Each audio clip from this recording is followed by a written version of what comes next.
kabisa. Nilikuta kadhia ya fidia katika mji huu. Mimi nimeingia mbunge, EPZA Mwenge Mshindo wanadai fidia. Airport pale kwa Jumbe Idi wanadai fidia.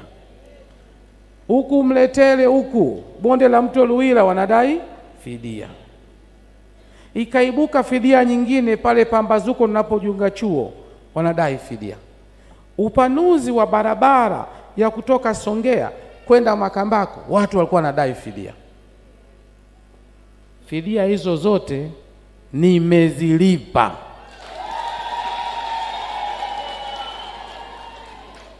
Mwenge Mshindo EPZA tumelipa. Airport Mwenge Mshindo bilioni 5 milioni 300. Airport milioni 600. Bonde la mto Luila bilioni 2 na milioni 400. Pambazuko milioni 630. Barabara hii ya Makambako bilioni 3. Zote hizi nimesimamia, zimelipwa.